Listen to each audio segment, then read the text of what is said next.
So I just want to make a quick video talking about worship. I think that a lot of people think worship is singing.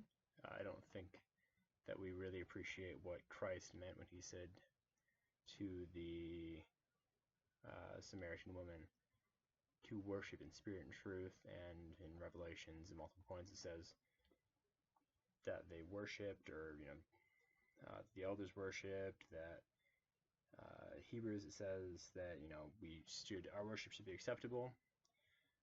Worship is not just music. Worship should be an active lifestyle of submitting your life to God and glorifying Him in all you do, and working with Him and in Him to become more and more like Christ. That's what it is. Pardon the flickering, I don't know what's going on. I don't know if you guys can actually even see that, but I can see it.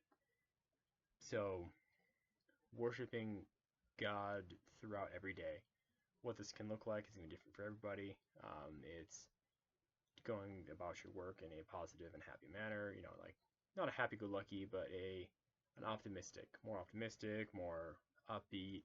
You're not going to get little things get you down. You're not going to be, if you're totally centered in Christ, you will find peace. You'll have peace, you'll have joy, you'll have patience. It's beautiful. It is a beautiful contrast to how the world lives and the world does life. So it's just important to remember that there is peace to be had, and worship is just an active, everyday part of just your walk with Christ.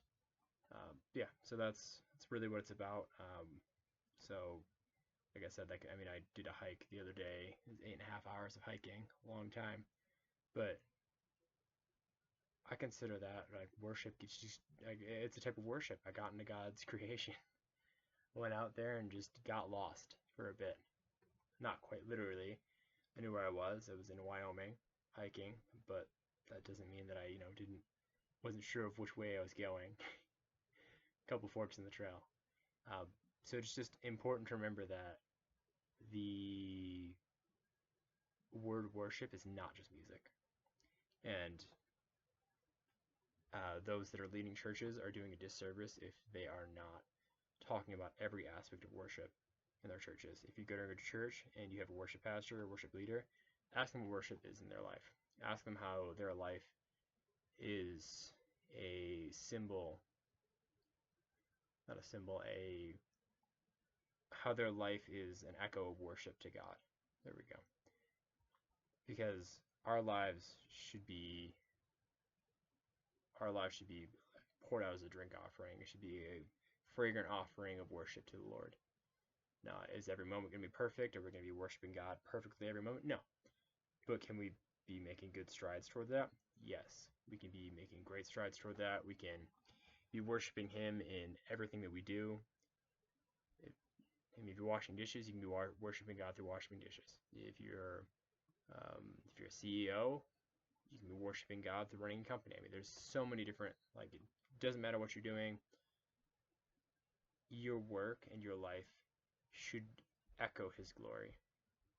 And they should be a symbol to those around you that aren't saved, that don't know Christ, of the love that He has for you and the love that you have for the world through Him, and the joy that you have. And it should be infectious. We want our faith and we want that joy to be infectious to everybody else around us. So yeah, I just encourage you all to really think about and just wrestle with what worship looks like in your life. It can look like a bunch of different things, and that's okay.